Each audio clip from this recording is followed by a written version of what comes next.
What's up, boys and girls? Welcome back to Jedi Jive. Hang in tight. We're gonna talk a little bit of Loki with Jenny and Levi. We'll be right back with you. Hang tight.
All right, let's go live.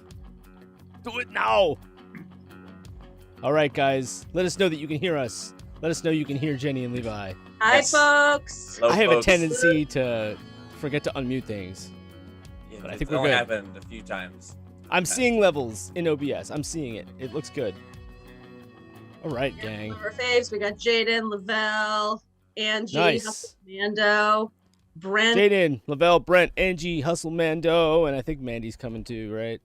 She Yes. said she was. Yeah, Mandy said she's coming at some Anyway, point, I think. Great to see you guys as always. Thank you for being here. We got Hashtag Jenny. free the food, as Lavelle said. Free the food. All right, what snacks Yeah, we got Lavelle, today? tell us about your snacks. I need some snacks. What do we got? Anyway, guys, we talked Bad Batch a little bit on All New Nerds right afterwards, and we all agreed it was a fun episode, but it really wasn't much to talk about, which is good because Jenny's here, which gives us a chance to focus on Loki, which was a lot to talk about. We could probably go on and on about so many things Loki. to talk about. Yes, we could. There's Mandy. What's up? Hey, Mandy. How's it going? So yeah, guys, just a little heads up if you haven't noticed already, we've been putting up fully unedited reactions on patreon.com/JediJive. I know a few of you are already Patreons, but if you want to see the fully unedited versions of our reactions, then go ahead and check that out. And also, if you haven't been to the Jedi Jive Discord, I didn't put a link in the description of this one, but I've been putting a link to the Discord in the description of every video that we've been uploading. So if you haven't joined the Discord community, please do. We love building a little family over there. And between Jedi Jive and All New Nerds and Star Wars Santa and all these other channels that are building up a little community, we have a nice little crew of people that are always. So yeah, you can 24/7 on Discord. You can always find somebody to talk to about this stuff. It doesn't have to be during our lives or on any designated day. I didn't even really know. I had heard about Discord, but I hadn't really used it up until recently for this channel, and now I think it's awesome. I think it's a great tool. I think people like Jenny and I would probably refer to it as like a chat room. Chat room. That's why I like it. Honestly, I'm so like anti-social media Yeah, generically. AOL. And I was like, another one, really? But this is like an old school 90s, it's like Tumblr style almost, or like a 90s chat room. It simplifies the overwhelming social media craziness. So I'm a fan. Yeah, it's fun. And if you just want to, connect with other people that are doing these channels and loving this content and these topics, then Discord has been a great place to do it. So yeah, go on and check that. Anyway, guys, Lavelle, yeah, I want all of that stuff. That sounds so good right now. Oh my god, yeah, look at that. That sounds chocolate delicious. pretzels, tortillas. Are So you jealous. serious, bro? I'm gonna have to like Blueberry go to shark 7-Eleven gummies. and get some of all of that later. I swear, I think Lavelle lives in like a pool snack bar. I'm pretty sure I just got diabetes looking at that. Just like reading the list. My blood sugar just like spiked. Wow, that sounds good. Anyway, guys, we have a lot to talk about for Loki. But I kind of put the thumbnail, the 3 variant Lokis at the end, because to me, like, the biggest mystery right there at the end is everybody's been getting pruned, but now we know Loki didn't. It's not death. It's not the end. Whether he's in purgatory, whether he's still on planet Earth in the same time, like, who knows? I just want to discuss what you guys have been thinking the last few days. I know Jenny and I discussed a little bit, but Levi, I'm really curious to know where you think this is, when you think this is, and what you think is really going on with this. I've heard a lot of theories about it, because combined with Sylvie's line about how the universe is trying to break free, and so the universe is like the natural order of things. Yes. Maybe you can't like just take something out of time, because that's just, you can't do that. Like, that's not natural. You can't just completely remove something from existence. Like, even in, you know, talking about Star Wars and life, like the particles they're always there. Like, you can't just completely... It's the laws of physics. Thermodynamics. It's Yeah, the laws of constant physics, the amount of thermodynamics, matter yeah. in the Yeah, yeah. universe. It can change you can't form, just- but not content. Yeah, so you can't just delete something from everything. And so maybe there's like a cosmic trash yard where all the variants of like different individual things go. And this is like the Loki dump. What do you think the significance of it, since you can clearly see the derelict like Avengers Tower off to the side, and it's obviously supposed to be like post-apocalyptic New York? What significance do you think that has, the fact that they're specifically in New York? It's a timeline where Loki won in Avengers, and he wins and takes over Earth, and it just turns to crap, and the TVA uses it, and it just went bad. An apocalypse happened, and they use it as like a dumping ground for all the variant Loki stuff. Okay, so wait, do you think then that there's only Lokis living in this timeline where he just got marooned in? Yeah, well, my initial reaction, I would say yes, because they talk about how Loki's like the most, there's the most variants of Loki, and like they deal with Loki more than anyone, and he seems like he would have a special case. But because we still have a lot of footage from the trailer, like, where there's where there's President Loki, there's definitely other people hanging out. I don't know. I think a lot of them look like Lokis, though, don't they? True. Shot, yeah. And they're not. That could be a different place. And we just saw that an alligator can be Loki. So really, it's I'm gonna go with all Loki related things in this. Okay. I have like zero opinion about that, whether it would be like all Loki or just like all variants or whatever. But that's actually really interesting, and the rest of that makes sense. That this is like a problematic timeline, so they're using it as like a toxic dumping ground, like a junkyard. Yeah, I find it interesting that there's like time doors, and they use these temp pads to go through time doors to different places on their timeline, on their sacred timeline, but using this stick to like actually prune people. Clearly, we've seen that Loki, that wasn't the end. This was wherever this is, it's not the end. It's like you said, he didn't get deleted. He still exists. To use like one of the most overused phrases in academia, it's a liminal space. Yeah, which is like in the sort of mythological record, or at least in the Judeo-Christian mythological record, we usually refer to that as purgatory, but that has some sort of form in most people's mythologies, that there is some sort of, even if you think about like Tibetan Book of the Dead, there are like multiple stages of death before you're like world dead. Between worlds, if you would. Yeah, world between worlds. Between the living and the dead, between like now and later, whatever that is. This is a very commonly held idea about like mortality that a lot of different cultures have always had, that's been presented to us in a TVA specific or sort of Loki specific framework. So the way Mobius described the city, like Chronopolis, I believe is what people were calling it, the TVA city, and we had been discussing about how that seemed like it was out of space and out of time. It's not part of. It was kind of up. It was. We didn't really know where that was or when that was or if it even exists at all, because we now know that the timekeepers were an actual facade. They were just robots. We still don't know who's controlling them, but they're. Like I said, a facade. So the whole city thing, the whole, Loki's first reaction to it when Mobius first shows him was like, this isn't real. And it's funny because it might come back around to like Loki actually being right in the first place. Like none of We it was talked about real. that in an earlier stream. I'm pretty sure Levi literally said, "I think it's all fake." I'm pretty sure you literally said those words. I just heard I'm one of the just gonna first start things I calling this said, yeah. channel "Listen to Levi and Jenny" all the time because we're always right.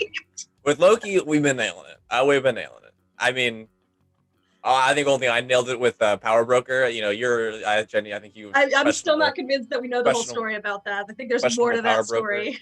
Opinions, but you know, yeah, I love that Richard E. Grant is just owning it with that classic costume. Oh yeah, which is so funny because he's Star Wars and Marvel now. He's like a very well-known character actor. He's like indie film. He did that movie with Melissa McCarthy where he played her like alcoholic gay best friend. Like he's known for doing like gritty indie films, and he's getting some serious like comic book cred right now. And I love that dude. You know what else I love about that is that I love that in WandaVision they made like the Halloween episode that gave them an opportunity to use those classic comic book outfits. This is why Loki is superior in terms of the storytelling potential, like potentials, because you can actually just do the thing with this like the narrative device of playing with time. Whereas in WandaVision, it's just like, oh, you know, it's a fun illusion in an illusion. Yeah. But like this is literally like there's a bunch of freaking Lokis who are all across different time, and they all look really cool. It's like I love that though that so Marvel sweet. has the opportunity, like not just in WandaVision, but now like to really use those classic the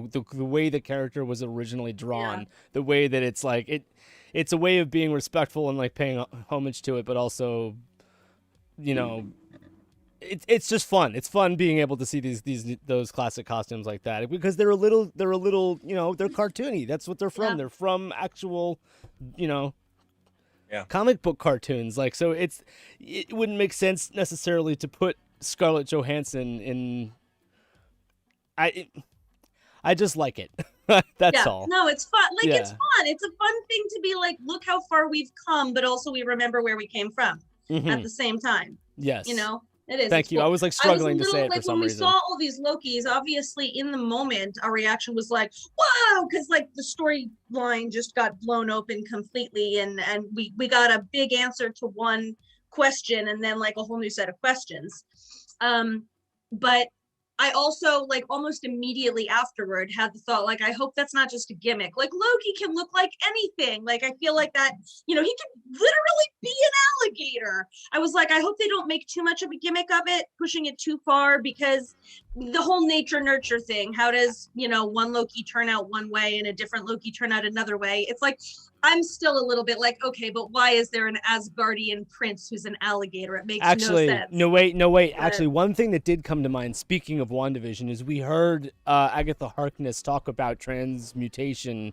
Oh, and how, that's true. So we have seen people literally change people into animals. And we know that Loki can shapeshift. Like there's that improvised moment from Ragnarok, which I think is one of the best improvised moments like ever captured on film. Snake. And he bit me. Yeah, he was like, eh!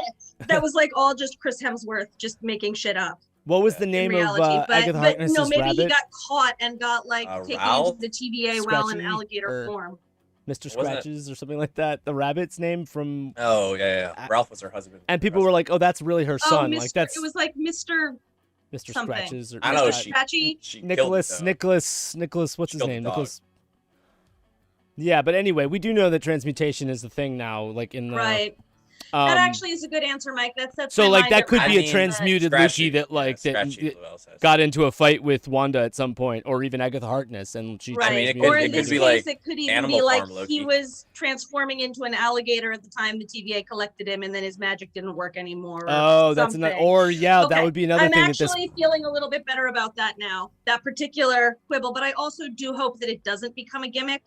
Like when they showed us, not to be like Tom Hiddleston centric, but of course we're Tom Hiddleston centric because we've known him as the character for 10 years. So like, of course we are. That's how like forming a narrative attachment to a character works. It also goes to show though, because I think it will be a gimmick for a moment, of all these different kinds of Lokis, to show that what we've been told about how there's this one main timeline and he is the Loki is all just nonsense, and there's like a bajillion Lokis. But then, of course, he's not even the Loki. He's from a different timeline. Like he's just exactly, yeah. That it's just like all of these Lokis are equally as valid, and they're all Loki, and they're all just well. And again, when they showed him the little mischievous scamps, they showed him the little thing in the TVA, the little projection of like, here are some of the Lokis that we've already pruned or whatever. They all look from like Hiddleston. Yeah.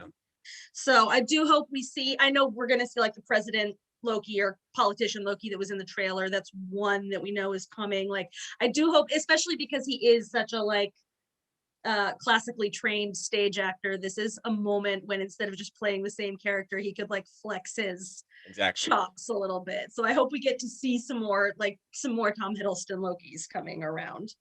There's Johnny in the chat. Yo, all new nerds. Hey Johnny. Sorry I couldn't make everyone hope stream, but he'll be back next week. Yeah, man. We'll have some good stuff to talk about. Look forward to having you back. 5. Yeah. I'm assuming it's Johnny and not Dylan. I didn't hear from Dylan this morning. It's probably Johnny. Yeah, it's Johnny. But yeah, the Richard E. Grant Loki is like older. Yeah, or he's original Loki. So yeah, I wonder if he's gonna have some, superiority over the Tom Hiddleston. War stories to tell because he's been around. Well, so that was one of the theories. So I stayed away from a lot of the rumors. Like if he's the one that's been in purgatory the longest, kind of thing. I stayed away from all the rumors and leaks, but somehow people knew. I learned this after the fact, retroactively. But somehow people knew that Richard E. Grant was playing an old Loki. Yeah, there was some article about that from a while back. And people thought that maybe an older Loki was actually running the TVA, and that was a lot of people's running theory. Is that I've read the same theory. But now that he's here, I think that sort of dispels that. That's not a Loki running the TVA.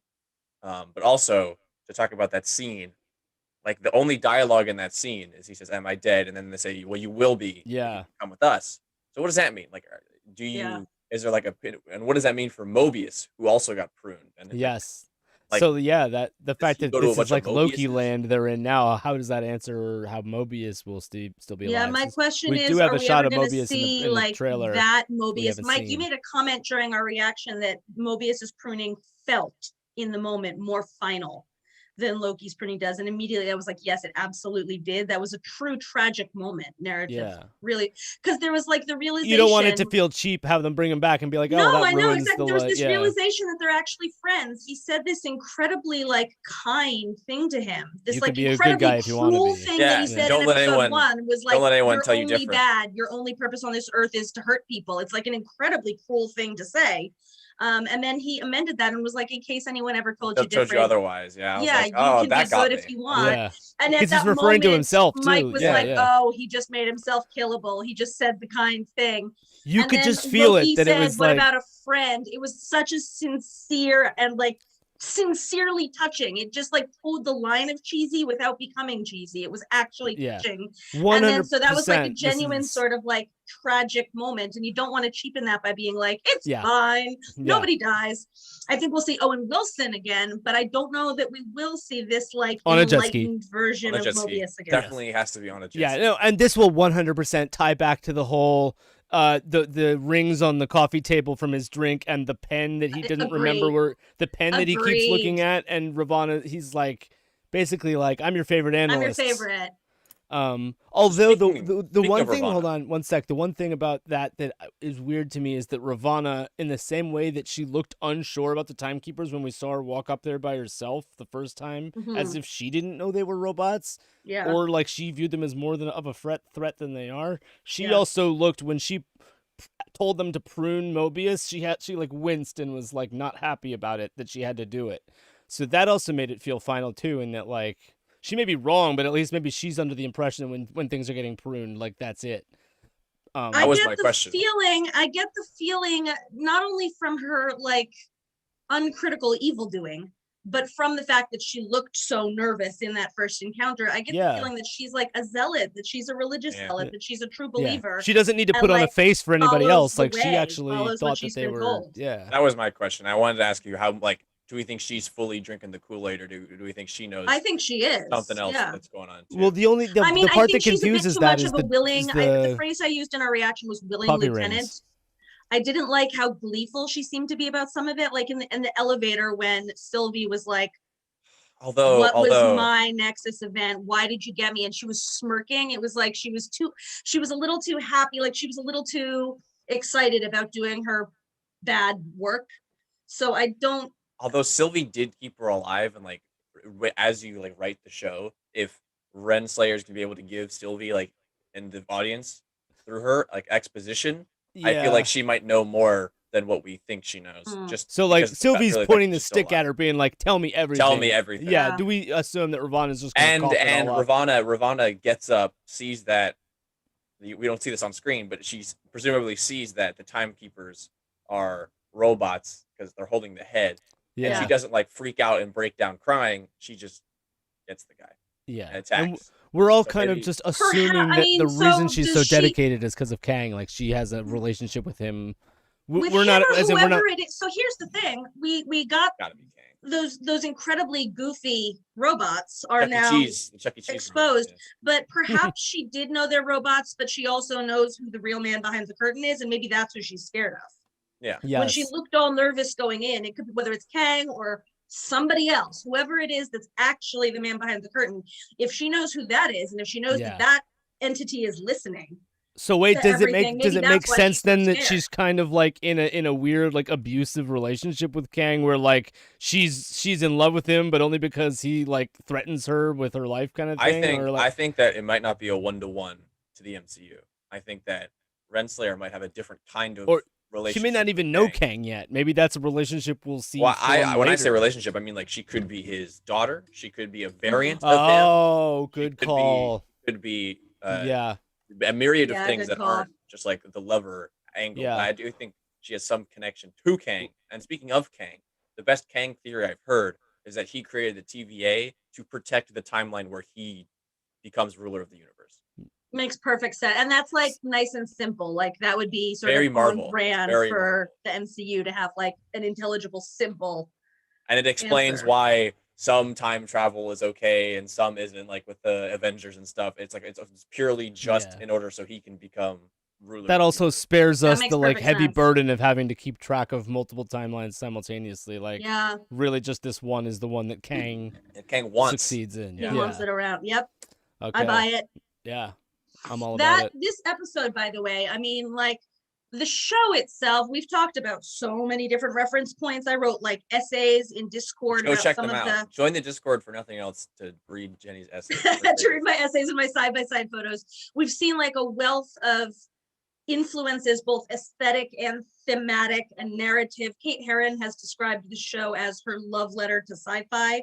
But this episode specifically, there were so many like direct, specific homage in this episode that I thought were really beautifully handled. Like they made sense and worked. So we got like the Wizard of Oz, obviously. Mike in our reaction even put in that image of like Oz the Great and Powerful. And it was like triple Wizard of Oz with those goofy Muppets sitting there. But then when the head came off, immediately where I was like, oh, it's Ian Holm, it's Alien. It was so reminiscent to me of like Ian Holm's head coming off and everybody finally realizing he's an android, right? There was that scene in the rain outside Roxcar, which was 100% like a beautiful homage to the final scene of Blade Runner, which I personally think is one of the most like perfect scenes ever captured on film. It's like a flawless scene. And I thought the one between Sylvie and I said rest in peace, Rutger Hauer. Oh God, I love Rutger Hauer.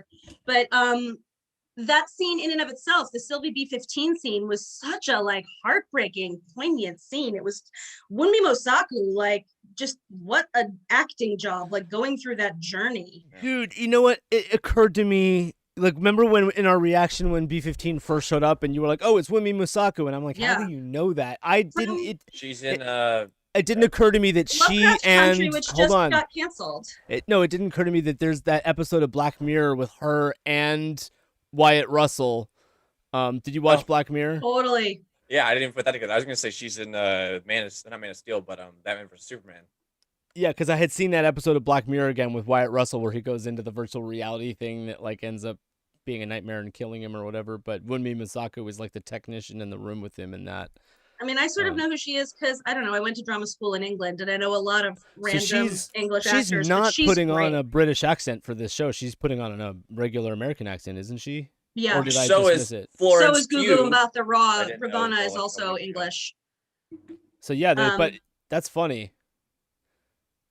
Okay, Yeah. so Tom Hiddleston gets to keep his English accent, And so does Sophia even though he, DiMartino. yeah, So the Lokis are still English. I presume Richard E. Grant will probably still be English as well. He But yeah, sounded like English. both of those ladies, Ravana and B15, are also English actors. There you go. Speaking of actor crossover, the girl who played young Sylvie, which we should talk about that scene, is Oh God. she plays young Rey in The Force Mhm. Awakens, and then is that girl in The Walking Dead, the baby, the child that grows up. She's in oh yeah, Walking Dead. it begins with a J, right? Judith. Yeah, that's so funny. So she's becoming the like, She's a pretty history go-to- child actor. yeah. She's in like one of the biggest movies of all time, and like one of the longest running shows of all time. Yeah. And now she's in Loki. Yeah, I thought it was interesting that she's got like dark brown hair, and Sylvie's, it's like, oh, does that mean she like changed her hair with magic, or it's dyed, or she just became blonde? Because that was like some people were like, is this supposed to be Sylvie? Like her hair is I different. made a comment when we first met her. I said It it's was kind obvious, of funny that she herself, the actor, is not a natural blonde, and Tom Hiddleston is a natural blonde. And that I was like, why? But I think my impression here is that she's rebelled. She's changed so much. She's been treated so unjustly. Her entire life has been struggle, and she has distanced herself from that life as actively as possible, whether that is changing her name or changing her hair color. I think that's like her rebellious phase, you know? Yeah. It's like her version of going goth or something. Jenny, Mandy asked you where in England you were studying, right? At RADA, right? At RADA with Gugu, actually. Not with her. She was RADA there before I was. But yeah. Royal Academy of Dramatic Arts, is it? Yes. So Tom Hiddleston and Gugu Mbatha-Raw both went to the same drama school, actually. And a bunch of other people. I think, did Wunmi Masaku went there too, right? Did she? Yeah, that's what I read. She did? I don't know. I've never And she was there around the same time as you, Jenny. Like mid-2000s. So I will tell you, some people I have met who were there either like just before me or around the same time include Matt Smith, who played Doctor Who. I do know Matt. Who doesn't know Matt Smith? If you don't know Matt Smith, Chaplin. I was actually in a bar with Matt the night it was announced he was Doctor Who. That was like a crazy scene the way that went on. Like I was at a birthday party for another RADA person, and there was this like hush, this like palpable hush that came in the bar, and then it was like telephone. Everybody was like, pss, pss, pss, pss, pss, pss. And then eventually it went around the whole bar, and everyone was like, "It's Matt. It's Matt. He's Doctor Who," and he's just like sitting at the end of the bar, like looking cool as a cucumber, and he's about to become the most famous. He was supposed to be in Star Wars, right, Levi? And then was he? Don't even get me started. Don't even. Get me started. Whatever the hell that was. No. They were like, it's gonna be young Palpatine. Yeah, like he's gonna be what the hell that was. Matt Smith. So, what Jenny, what Mike is referring to is during the very early casting process for Episode 9, like when Richard E. Grant and is being announced. Actors like him, pretty smaller roles, but they're adding to the cast, an already established cast. It's like late 2018 or whatever. And on like some Spanish casting list, Matt Smith's name is on it or something like that. And for like a year, he is asked in every single interview of like, are you in Star Wars? And he's just like, man. and it's so funny. He's just like, go away. I am not in Star. And it's like the funniest thing. People were like harping on it for so long. Like people wouldn't give it up until literally after the movie came out. They were like, "What's Matt Smith gonna be? What's Matt?" The amount of like theory videos that came out of like Denim Nerds and all, channels that were like putting up theory videos. Matt Smith in Episode 9 is like one of the weirdest. And to this day, you still hear people claim like, "Well, he was on set," And I'm like, "Was he? Like, was he on set?" I bought the whole young Palpatine thing. I could have seen that. I was like, was he just like doing a play in London or something? I don't know. Hopefully it's a story we'll figure out. Those people signed so many NDAs, and there's such a web of it could be anything from a red herring to like, oh, it's something that they did do that just didn't end up following through. I mean, I'm sure they think about or consider, or like names get thrown out for like 900 actors for every small role. It's a Star Wars, but it doesn't necessarily mean anything, even to the actor in question. To tie it back, to circle back to Loki, that opening scene on Asgard, and then the way it connects later with them in the elevator, and she's like, "Why? You know what? Why was I pruned? Like, why? What did I do?" And she just. The look on Renslayer's face is like, she's like, you know what? I just don't remember, because that's how insignificant it was to the grand scheme of things. Like I got the impression that it meant Ravana did remember. She was just being no. See, that's what Johnny thought too. But the way I read it was like, she thought about it. Like, she legitimately thought about it. I was like, you know what? Like, I've done this for so many years. Like she's literally out of time. She could have been doing this for like 100 years. And it like that's how messed up and evil the TVA is. Yeah. Like that it just doesn't matter to these There people. is like a conspiracy possibility. Mike had brought up the idea that it was maybe like, I think what I said was a Sarah Connor thing. Like, you know that Loki's going to defeat you because you have access to all time. So you're going back and pruning all Loki's preemptively. Or like a Minority kill Report Sarah pre-crime situation. Pre-crime Minority Report, which I had brought You're up. going to break the also. law, the time law later, so we're going to Right. capture you now. So I think that's still a possibility, but that complicates the philosophy a little bit. It could literally, because part of the big theme here is just how they have dehumanized variants, like any marginalized group of people. The way, you know, the way that like slaves have been dehumanized, the way that like people in concentration camps have been dehumanized and thought of more as like disposable animals than as individual humans. And it's a theme we've seen throughout the show. So it could literally be that she's just like, I don't know, you're all the same to me. Y'all look the same to me. I don't remember what you did. It was what is help me out here. Zemo is supremacist. Thank you, Baron Zemo. It was very supremacist. Yeah. The people who they put themselves above the variants. And Zemo, he keeps being right. This guy. Yeah. Give him like a Nobel Prize or something. Put him in jail, but give him like a prize. Wow. It just came to mind thinking about what a Zemo Kang interaction would mean, like not just supremacist, but like time supremacist. You're not that it's like a whole nother level of supremacy. Zemo's kind of a beast, honestly, like a really good character. Yeah. In terms of he's kind of a. We'll see the more him again. like the more we see Marvel content, the more I'm like, okay, Zemo. Okay. Yeah, we're gonna see Danielle Brühl again for sure. Yeah. I don't. But think also we're because done. he Maybe not exists for a in that few years, awesome but we're space not done with between good Zemo and yet. bad. Which, like, you know, just like Loki, it makes the most interesting characters when, because who was it that said that? Was it Mobius saying that if you're not all good people are all good? Yeah, and nobody's all bad? good or all Loki said bad. that. He said, Loki said, I know something that children don't. And then he proceeded to say that. Right. Wow. And it's something they've continued to explore, like the moral gray areas. These three shows have all trafficked a bit in like moral gray areas. And we see a bit of that playing out with some of these TVA agents who have been you cracked redeemed. me up. Like B-15, I mean, part of the reason that storyline is so moving and so poignant is because she really did go from one extreme to the other in the space of one episode. She was an extremist. She was absolutely dehumanizing variants. She was a stormtrooper. She was a Nazi. She was into it. She was like prune on sight. Like she had no moral quandary about it. And so this moment of waking up to her memories and realizing that she is the thing she hates, and then going through that emotional process with like the cleansing ablution of the rain. Mm-hmm. It was such in an a apocalypse. deep, oh my god, like the deep character journey for in an apocalypse, no less. Yes, exactly. Yeah. Like just a seriously like very profound character moral journey for her that she's been through. It becomes like this incredibly gnarly, compelling character at this point. Yeah, I just want to point out, I love reading Lavelle's chats, like their directions in a stage play, because you get Professor Jenny is working it out, then starts speaking in tongues, and that just cracked me up. I was like, I don't know where that happened, but Lavelle definitely wants us to talk about how he thinks they did B-15 dirty. I think she's still alive, so I don't think she's been done dirty just yet. I saw that in the Discord, Lavelle, and I think, was it Hustle Mando? Somebody else in the chat talked about this, that they don't think a fighter as skilled as she is would have gone down so quickly, and that I'm not saying this. I think that was more about because it was like 2-on-1, wasn't it? There were like a couple of guards. Yeah, I think there were just a lot of them, and she's still around. And it's the elite guard. They're guarding their lizard. Yeah, lizard they faces. did kind of play up the like Ravana when she told them to prune Mobius. Her one guard was like in frame, like in the foreground ahead of her. It almost made him look more like not more important than Ravana, but it was like, oh, that guard is. Well, like he's the executioner. He's the executioner. She's like, I don't get my hands dirty with that. Right. Yeah. Go so on. it seemed like Ravana's bodyguards are like specifically her bodyguards. Has her job, or the reason that any of these other agents has their job is presumably because they're good at their job.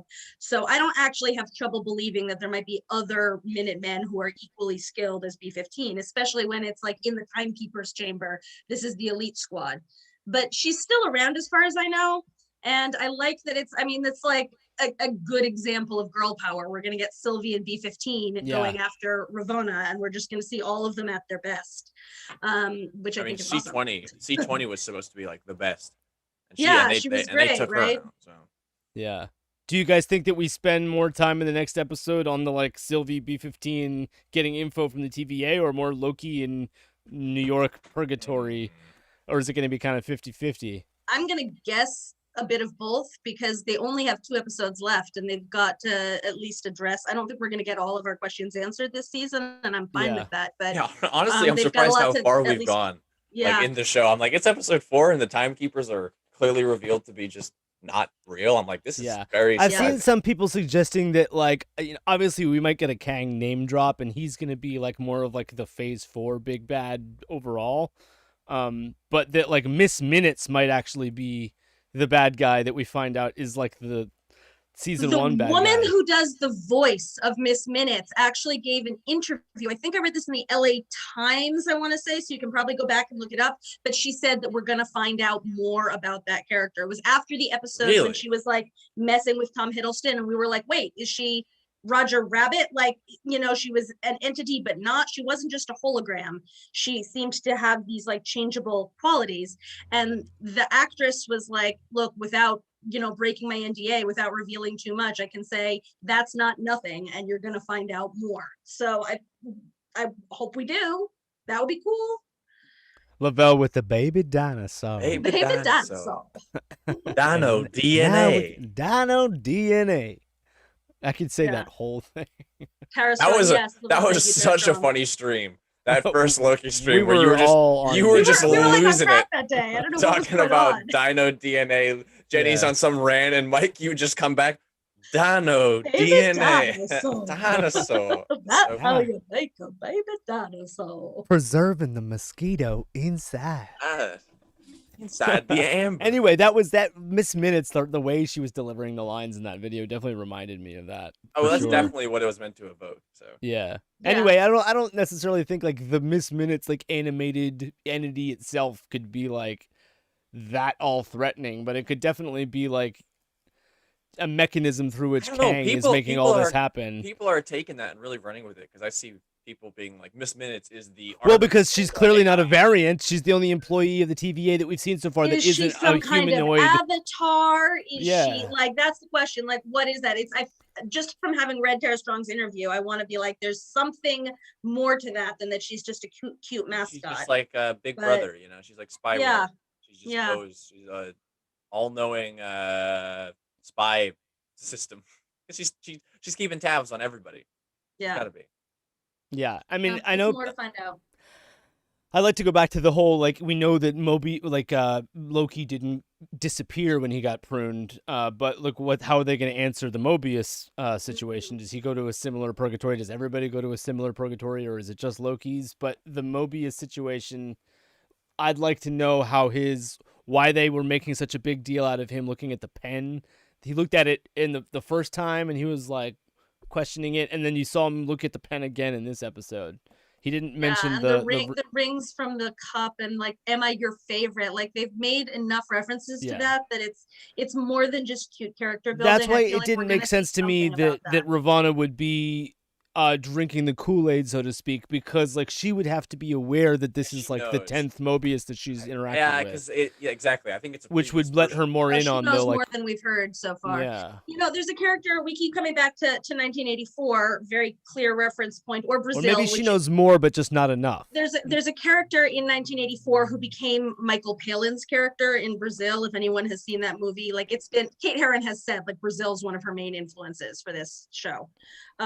Brazil was an early Terry Gilliam movie and was originally titled 1984 and a half. It was so clearly based on it. But there's a character in both 1984 and Brazil who's like the sort of work friend of the main character. Like, they're not buddy, but like they know each other from work and they've hung out a few times or whatever. They're like friendly. The norm in one division. Who ends up having to be his torturer, who you find out basically is like, look, I'm not okay. Like, obviously this person doesn't like performing the torture, but it's not a choice. If it's like lose my life, lose my family's life, or do the right thing, this guy's always gonna like toe Big Brother's line. He's always going to serve Big Brother because like he's protecting himself and his family or whatever. And so it's this, you know, again, fascist regimes, that's how they keep people in line. They threaten them. So they do things that they know are morally wrong out of self-preservation. And I think that especially because of the very direct like line of influence from those stories to this one, I think it's possible that she's genuinely afraid, like that she's genuinely working from a place of self-preservation, but after all these years has like done whatever torture and genocide is necessary to take care of herself. So again, it's where this idea of like moral ambiguity comes in. Do you know something is wrong? Yes. Do you still do it? Do you rationalize it? Yes. Like that's how humans work. So I think it's very possible that like she knows that what she's doing is bad, but that she's got something to lose as well. Yeah. We need more information. Did anybody else because I felt this way a little bit, that when like Loki was about to, you know, confess his affection for Sylvie or whatever he was about to say, it was probably going to be something along the lines of like, you're important I to love me, you. Yeah, I love myself. Jenny, you were like, yeah, you're like, us. is he going to kiss her? Like he was definitely going to kiss her. But like as soon as like Ravana like started deleting him, like obviously that's a shocking moment for us where like everyone's like, but like Sylvie didn't seem all that emotionally affected by it. For she looked a little confused at first, but her face was basically just like what? A little bit more sort of. Raw? She wasn't like, no. So anyway, I got the impression that like Loki might feel Sylvie more than she feels him. And that, like if he was I dispel that, because the whole reason why the timeline branched to begin with is when she touched him. That's true. Yeah, it was. That's true. The thing I said in our reaction was I didn't necessarily see that as affection, though. I just saw that as companionship. It had a real like by our powers combined energy that moment. Yeah. And it just felt to me like the whole glorious purpose that they were mocking Loki for in episode 1. He's like, I have glorious purpose, you know, like they were making fun of him because in the context of the TVA, he and his glorious purpose sounded so silly. But I think that there actually might be a legitimate like cosmic glorious purpose to Loki, not to our Loki, not to Tom Hiddleston, but to like Loki the entity across time, across dimensions, whatever, that like Lokis have to save the world, but they have to work together by our powers combined, you know? No, they have to love themselves. Yeah, they have to love themselves. That was the impression that I got from Mobius, was that the reason that timeline branched at the moment they touched was because like Loki learned to love himself, which is the one thing he's never, they have never been able to do. Because the whole Sif thing was like, you're always going to be alone. You're an awful person. Yeah, and he was like, just know I'm not that anymore. Let's talk about that moment. By the way, that was some good acting, because he absolutely was playing her. Like it was a bit, like it was calculated. Please don't kick me in the nuts again. What do I need to say to get her not to kick me in the nuts again? But at the same time, it was one of those like the best lies are the ones closest to the truth. When she just looks at it. He clearly like actually felt some of that stuff he was saying. And I was like staring at the screen like, wait, is this a bit or is he being sincere? And all I can think of was it's clearly bits of both. But like Tom Hiddleston played that moment so subtly, like he towed that line between is he lying or not. Okay, so well. Guys, Sean Banks, hi Sean, in the chat, and makes a very interesting point. He says, maybe Sylvie has seen people being pruned before and she knows they actually don't die. That's possible. Maybe. I think it was just maybe some less than stellar direction. She does kind of like point the stick at Ravana Renslayer and be like, tell me everything, though. Yeah, if she knew that she wasn't going to. She's got her priorities at this moment, though, right? Like whether she's seen, I mean, I'm sure she's seen people being pruned in her long life, right? Sexual chocolate. Sexual chocolate. You have to have seen Coming to America to get that reference.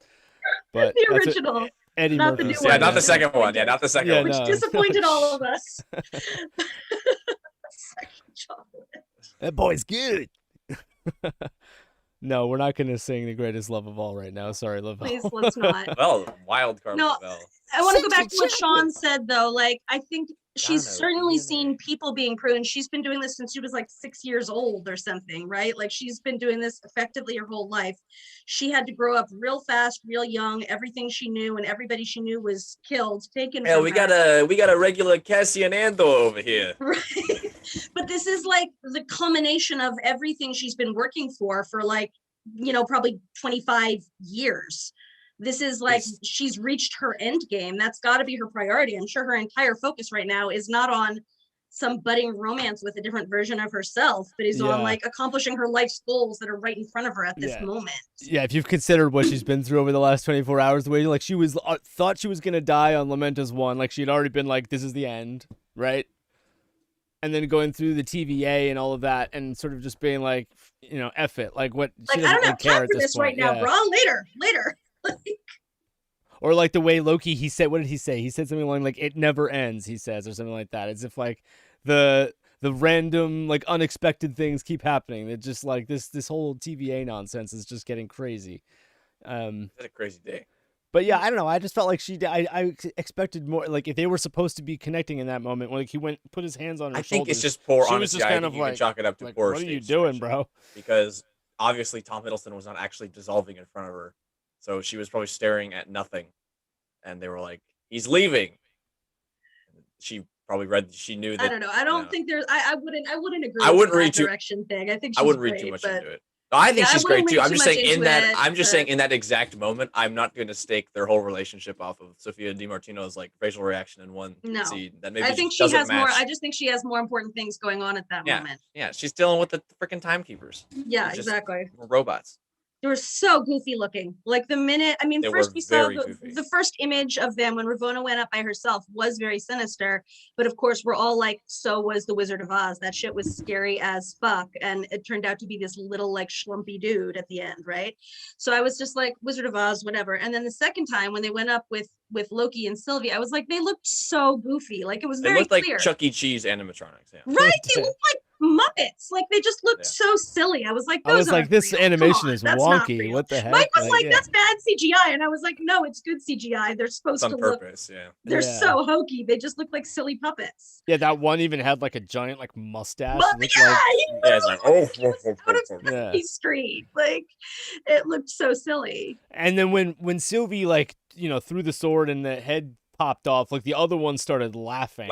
Which is like, okay, whatever, you know, Wizard of Oz character is behind the curtain is laughing at them, like, you know, Kang, or whomever. Yeah.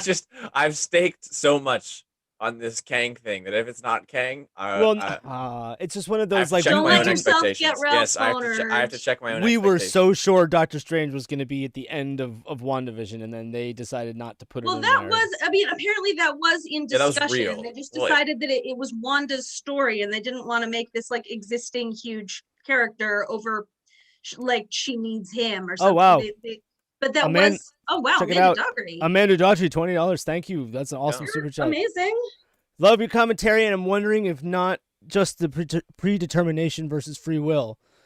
Yes, I so agree. We've talked a lot about, but also that of identity versus free will. So Loki falling for Sylvie isn't falling for himself because Sylvie is an individual, not what TVA says. Yes, right, 100%. And I think that falls into the like you can be whatever you want to be, even somebody good commentary that he had with Mobius, which is that like it's not just himself. She is an individual. She's obviously changed her name and changed her hair and done all these things to distinguish herself from being a Loki. It's called an alias. Right. But she's clearly, like I said, it's like being a teen goth. She's gone to like extremes to set herself apart from that legacy and from that identity. And there was a comment that I can't remember exactly this week, but it was something about identity. And I think, you know, if you were going to sum up like the themes of WandaVision, for instance, in one word, you would say it's about grief. And if we were going to sum up this show in one word, I would say it's about identity. 100% what I would say it's about, like what makes you you. It's not just predetermination versus free will. It's partly about that. It's partly about nature versus nurture, or like what happens in circumstance, but like what makes a person a person. Did anybody see, this is an old movie from like the 90s. It had Jennifer Connelly in it. It was called Dark City. Did anybody ever see this movie? Oh yeah, Dark City. I remember that. Really beautiful movie visually. Like I actually recommend this. Not to be confused with Dark Water, which also has Jennifer Connelly. Yeah. Also Jennifer Connelly, different movie. But it was this movie, Rufus Sewell and Jennifer Connelly and a couple Rufus other Sewell's people. A good actor. He's really great. Another English actor. Man, who else was in this? A bunch of like really good actors were in this movie. But it basically is these. It was based heavily on a book by the same guy who wrote The Neverending Story, Michael Enda, who wrote a book called Momo about these sort of gray faceless time eaters.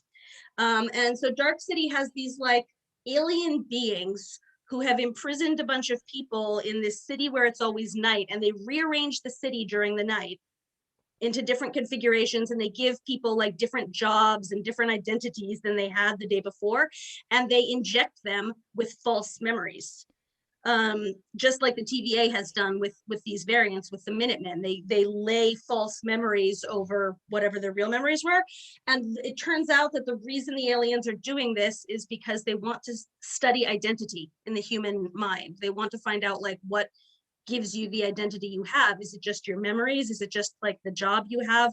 What makes you you? And I feel like, so really good movie. I actually recommend this movie, but I feel like this is exploring some of the same themes. How does a person come to be who they are, and what combination of like cosmic or inevitable forces with the decisions you make and the way you identify yourself, like what combination of those things makes you a person. So that's very heady. That's very like, we can talk about it forever, and the That's what the conversation show's goes about, on. though. Yeah, that's what we're But I getting in feel the like show. that's Yeah. what ultimately the show is about. Yeah. And it's fun to play in this like, oh, existential philosophy, blah, blah, blah. Again, we can talk about that. It's fun for me anyway to play in the sand with those questions, but this is really a show about identity. Wow, yeah. Thank you for putting it like that, Jenny. Well, that a was huge gear shift. But I do want to address shift. in the chat it would be cool because the whole, if you remember in WandaVision, we referenced that Strange was supposed to be in the end of WandaVision at one point, and they took it out. He was supposed to be like trying to get through, and that's what the commercials were, and so that's why those commercials were in the show. So like, there's still, I just wanted to say, because the chat was talking about that, there are still like remnants of that plot in the show, because like that's what the commercials are. Like, it was building to that. Yeah. But yeah, I think Jenny, you're absolutely right about the identity thing. But I want to end. But speaking of identity, to go back to Ravonna, Ravonna's identity, is she a variant, or is she someone who was brought in? in that scene with young Sylvie, we see her as she was once a Minute Minuteman. Woman. Yeah. So And her number, you know what her number was? It was A23, which is Kang's first appearance. Oh, Shut up! nice. Oh, that's such a gimme though. That's for people like you who actually know that. I The doubt people that that are actually combing means for those anything in the details, show, but it's that's like oh, gold. I know what it is. I've noticed they've been doing that a lot, because I don't know those things without looking them up. But like, the larger channels like New Rock Stars that they actually can. There have been a lot of those specific issue references through numbers throughout these Marvel shows. Like, I know WandaVision had them, and I'm assuming Falcon and the Winter Soldier did too. But I've seen them point that out like a dozen times now, where there'll be like a number on the wall, and it'll be like, oh, that's the first issue that whoever appeared. I'm sorry. That was Miss. Kang is in that comic, but it's Renslayer and Kang's first appearance together. Sure, yeah, but okay. I'm sorry. Yeah. So that's like a nice little Easter egg. So actually, those Sean, of you who know that. Sean, what did he say? Sean Banks said Ravana clearly knows being pruned doesn't mean you die, because she told Sylvie to go ahead and prune her. Which is, yeah, like, does that also imply then that Ravonna may actually feel like a prisoner herself in the situation that she's in? Like, that's exactly my point about like the Michael Palin character from Brazil, or the guy who's like the superior in 1984, Sam Roll, who's like, I have no choice. Like, with this person, all things remaining equal, prefer not to torture anybody? Yes. But so, like, will does they do Ravonna what is like prune necessary me to because survive? she's like, I mean, anything's, she'd rather be pruned than to keep doing what she's doing, kind of thing? Or she herself, I mean, I don't know if it's she considers that preferable. Yeah, perhaps, but like the idea that she's a prisoner herself, yes, like she has no choice if she wants to survive. It's like comply or die.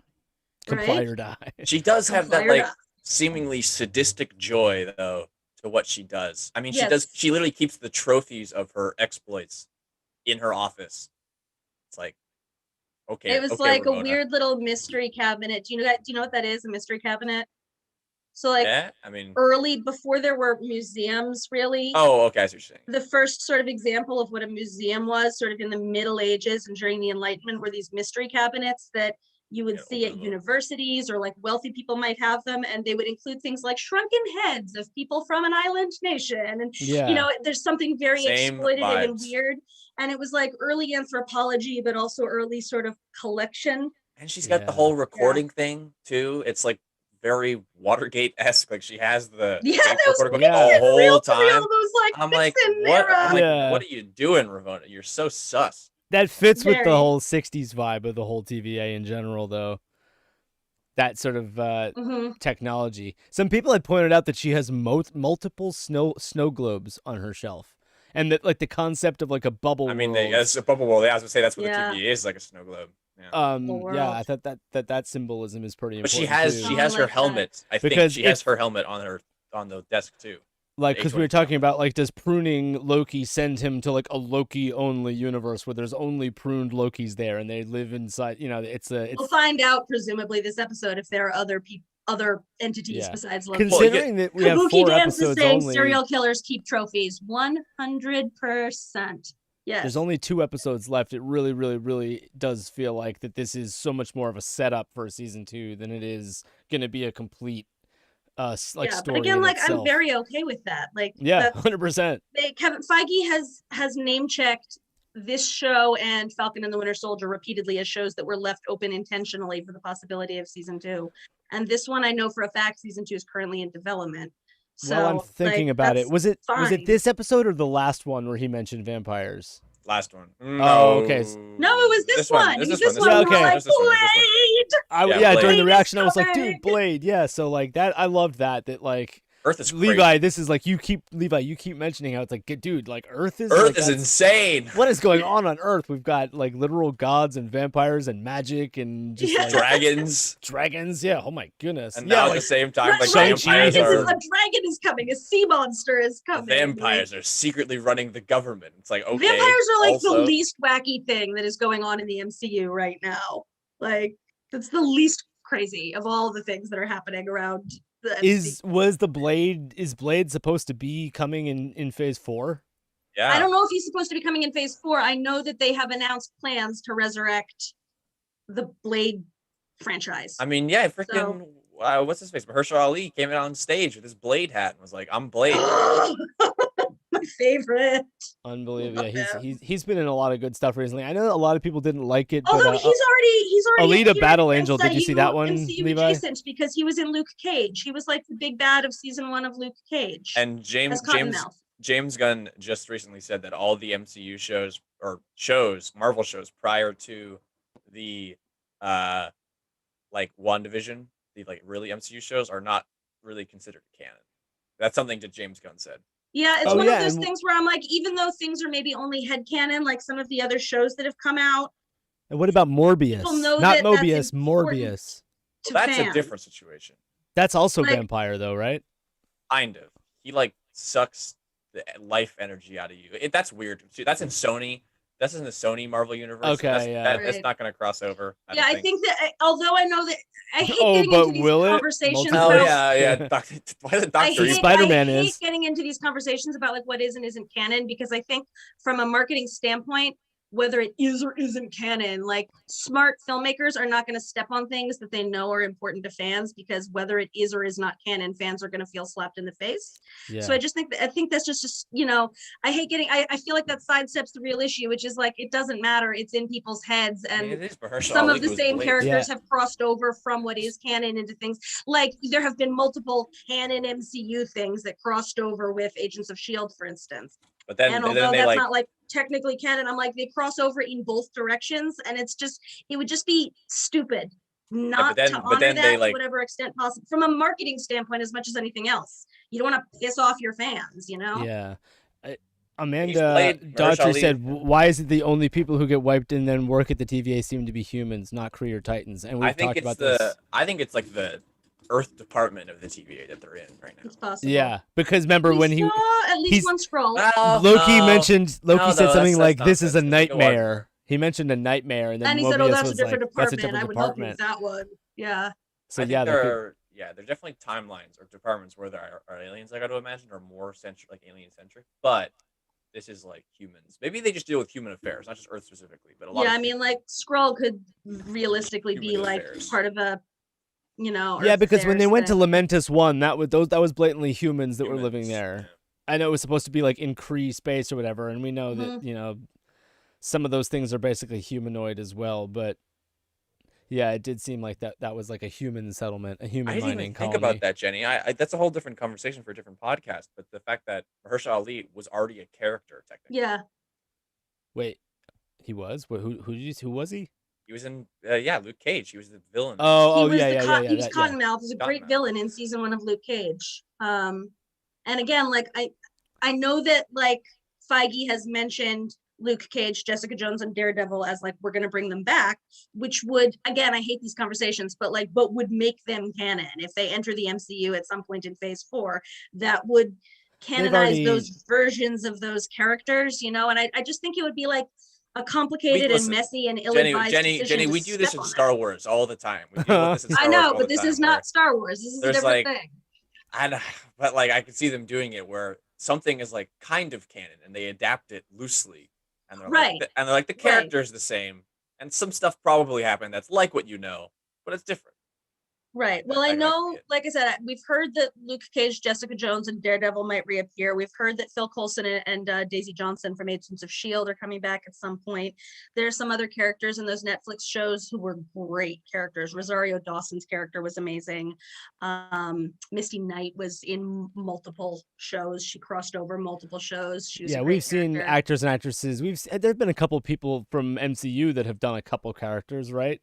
Or like I know Oscar Wilde was not Oscar Wilde. Oscar Isaac. I was like, my eyebrow. Yeah. I was like, yeah, no, like, this is for me that just got obscure. it's the gay Moon Knight. No, the we haven't seen Moon Knight yet. But yeah, wasn't Oscar Wilde like super gay, or did I get that wrong? He was gay. He's very famous for it. Yes. Oh my are we goodness. talking about Wilde or Isaac? Yeah, Oscar Isaacs. He was not I don't Oscar think- Wilde. Very he was different. Apocalypse, right? Yeah, In- but that's different universe. That is different universe, yeah. But once again, that's Luke Cage That's is the Foxman, back yeah. in the day. But yeah, isn't there another actor that we've seen multiple times now at this point in the MCU? I know there I don't was an think example so. of one. If you can think of one, let me know. I don't believe so. I don't think so. And that Oh, includes the side properties. I want to say, like, that's my point, is that it doesn't matter if it like really is part of the canon or not. If they've appeared in something where there's crossover, it doesn't. It just muddies the waters to try to bring people back. Maybe Cottonmouth becomes a vampire. I mean, that's Maybe they do that. Maybe that guy just becomes Blade. yeah, I don't know.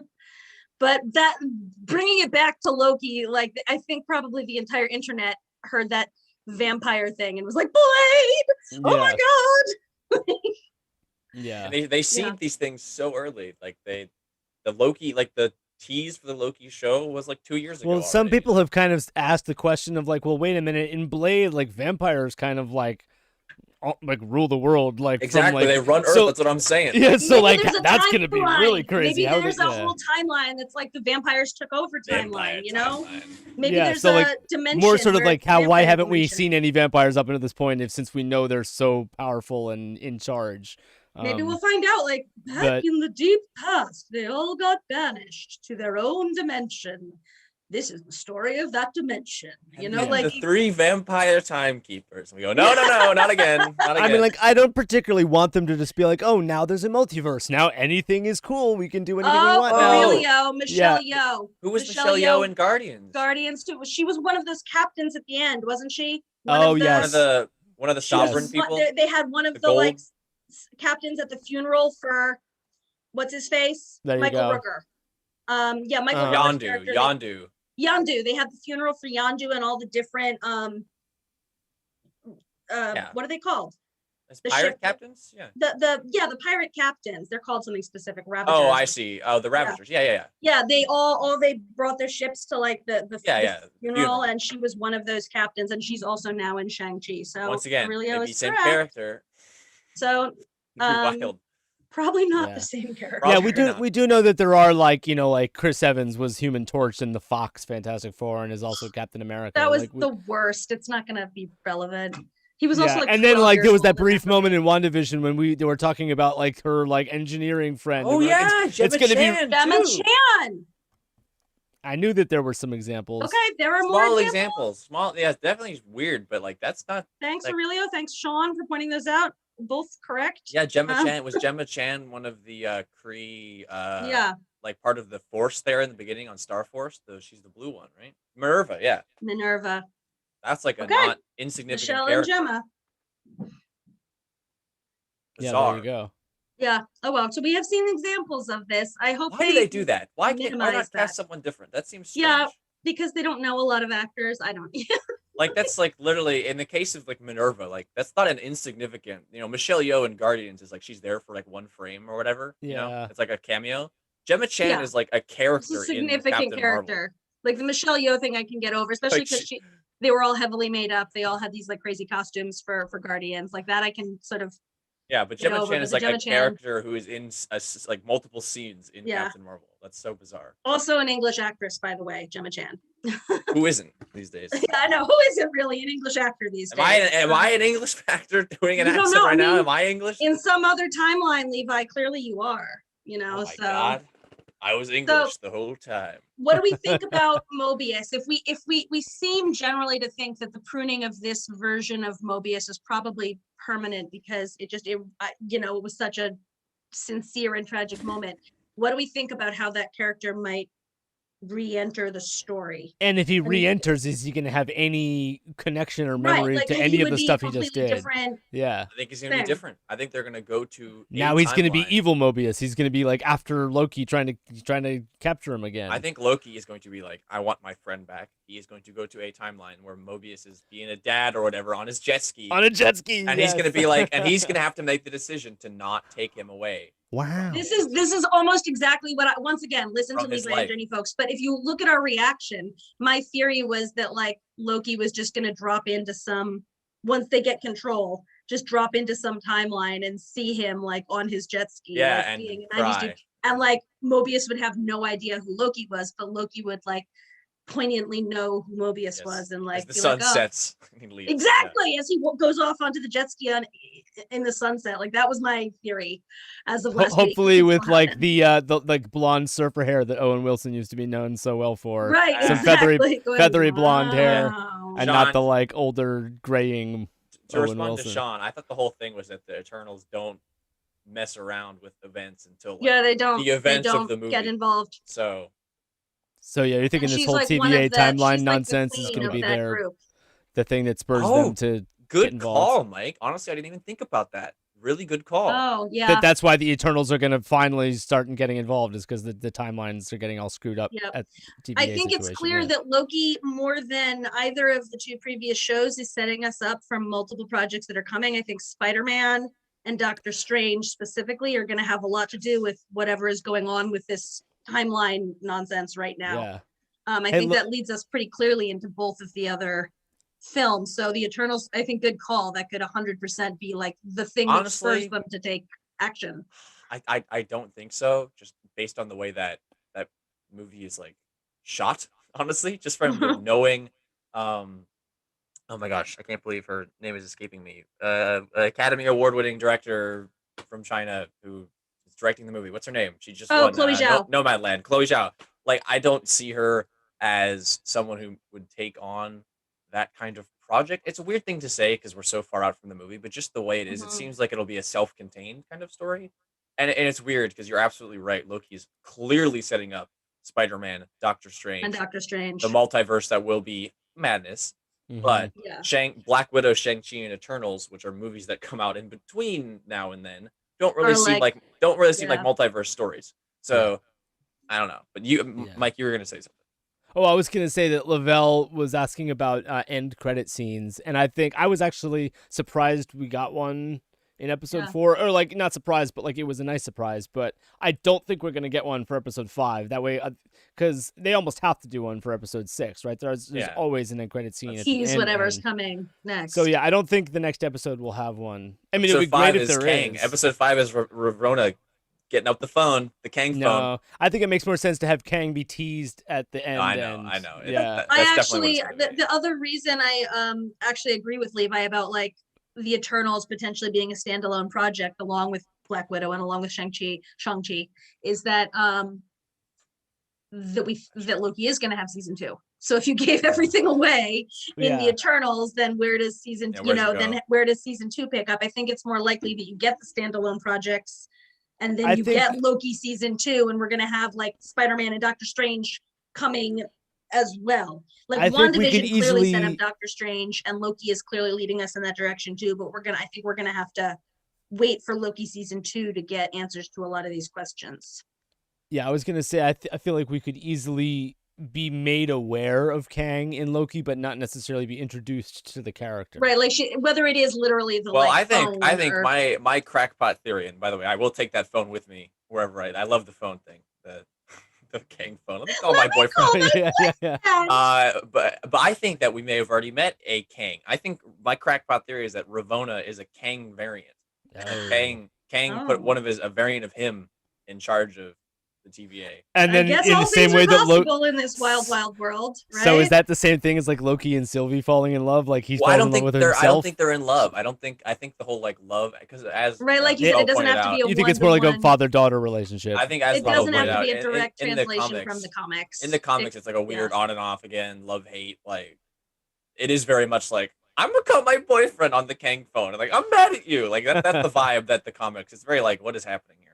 Very on and off. Whereas this, I feel like the whole variant angle, it would explain a lot for me about her character, like why she does what she does, how much she knows. Is she a variant? Like, is she because if she's not a variant, if she's someone who was just like brought in, like that's interesting to me. Yeah, but what her place is in this scenario is a question. Like, is she? There's this, how do I want to express this? You know, there's this whole thing about like robots who don't know they're robots that we keep coming back to. And, you know, to some extent, there's this thing about like variants who don't know they're variants being a version of like robots who don't know they're robots. But I think again of Westworld, which there are a lot of synchronicities between what's been done to the variants in the TVA and what's been done to the robots in Westworld, the hosts. There are hosts who know they're hosts in Westworld, who are fully self-aware. And I find that both like existentially and from a bioethical point of view, I find that very interesting. And so the question would be for her is because she clearly knows a lot about what's going on. She knows that the Minutemen are variants. She knows something about the timekeepers that the rest of us don't yet know, or that the rest of them don't yet know anyway. So I think the question is like, if indeed she is a variant, she's clearly a self-aware variant, and what else? And if she's not a variant, like what is she? She clearly has more knowledge about her own position in this situation. We'll find out next the rest episode. Of the TVA does. Yeah. And then Sean brought up another theory that people have been pointing out is that the big bad could be another Loki variant. Yeah. Like a really, really bad evil Loki that wants to kill all the other Lokis. Right. That's definitely possible. And I like Amanda Daughtry's theory that Casey is going to take all of the time stones and go take over the universe. For Casey, I just want Casey to succeed and get everything point out though. I want Casey to see some fish. Yeah. Like somebody introduce Casey to a fish so that they can be best friends. I want to point out though that Kang, our whole Kang thing, because people are like, don't get Mephisto'd. Kang is a little bit different because he is a person who is in the MCU that has been cast. Like, he's cast and he's announced. He's coming in Ant-Man for sure. Yeah, like we know that there is Jonathan Majors is playing Kang. That is a thing. Also from Lovecraft Country, which just got so prematurely canceled. Sad. Great show if you want to look at Jonathan Majors, who is Kang, and Wunmi Mosaku, who plays B-15. So I'm assuming Jonathan Majors, they're going to, like, in terms of comic book accuracy, he's going to be in blue body paint. I'd imagine so. Kang is blue. So that'll be interesting to see, because isn't Kang also like... Or it could be a CGI situation like Thanos. We don't know. By the way, actors who have played more than one character. So this was in X-Men, which has been bought, but like Cable was played by Josh Brolin, who also is Thanos. Of course, Thanos is fully CGI. I mean, they call him Thanos in the movie too. So it's not quite like, the all same right, Thanos. thing, but I was like, oh, they've got the X-Men now. Cable was such a great character. Like, is he coming back? Because that would be Josh Brolin in his own person rather than in like giant blue CGI. But that's another example. All right, guys, let's wrap this stream up. It's been awesome talking with you guys, talking Loki. Voices. Yes. And thank you to everybody in the chat too, all our usual. You Amanda, guys are awesome. Thank you so much for the super chat today. That's greatly appreciated, and we love having you join the chat too. If you haven't, guys, like I said in the beginning, if you haven't joined the Discord, a lot of you guys can keep connecting on the Discord, and we can have 24/7 chats about anything on Discord, which and is we fun. do. I don't have a link in this particular video, but if you go to any of the most recent videos we uploaded, I put a Discord link in the description of those, as well as patreon.com, where we're putting fully unedited reactions of all of our reactions. So there's that too. I have to start promoting it because we only have like 4 patrons after like a few months of doing it. But it's been fun. All right, guys. Levi, thank you for being here, buddy. Guys, if you haven't been over to All stay New cool, Nerds, Levi. I think everybody knows Levi. Everybody in knows both All New senses. Nerds. But if you're new here and you haven't been here yet, go check out All New Nerds on YouTube. They're a sister channel of Jedi Jive, and we love collaborating. And it's been fun. Yeah. Yes. We'll definitely see all of you next week, we hope. Before we go, we just went crazy about Loki, and I know Jenny's still here, but Levi, Bad Batch stuff. Well, yeah, just real quick, I wanted to be another 20 minutes. yeah. No, I feel like we basically agreed on All New Nerds the other night that like this was a good episode. It's not like an eventful episode. It's a transition episode. Yeah, but in the world of transition episodes, this was the way you want it's like one to peak. be. Yeah, it's like peak transition episode. Yeah. It wasn't a boring transition episode. No. It was there was some fun stuff. Jenny, when you read it back, you'll go, "Oh, that's fun." When I read and you'll move on to the next thing and go, "Okay, here's like the meaty stuff." I don't know. One of these days we're gonna have to like do like some Clockwork Orange, like strap Jenny down with like just watch God. Star Wars. And make me watch. Yeah, I mean, don't remind me. Something like that is literally happening. have seen everything that book. isn't animated, guys. Like, if you really think it is so necessary that I watch 7 seasons of Clone Wars. No, there's an essential Clone Wars episode list. I've seen Mandalorian. Well, I'll be here with Mike. something that maybe you will watch that's animated, which we'll know about in about 2 hours' time, is we get the first look at Star Wars Visions today at Anime Expo. Right. Oh wait, that's today? It's today in 2 hours. So hopefully. When are we gonna see it though? Is it gonna be live? Yeah, it's live in I think it's 6 p.m. your time. Oh, I have to do a reaction to that then, don't I? So we will see. That's gonna be on Star Wars YouTube channel probably. Maybe I don't know. I know it's today. Dude, oh my god, no! Because I remember when they dropped the what was it? It was the investors meeting, the first one they had this year, where they revealed that Anakin was gonna be Hayden Christensen would be returning for Obi-Wan. Why? So why do you do that to themselves? Like, do they hate themselves? do they literally hate themselves and their fans? Why? Jenny, your Star Wars opinions are null in this room. Yeah. I was gonna say, I was like, what are you saying? All of the films multiple times. I have seen Hayden Christensen's legendarily historic bad acting. Like the worst. Be on with her. Be on. The British is coming out. Be on. And now you can make a baby dinosaur. Nano DNA. All right, guys. So before things start to devolve into chaos, let's end the stream.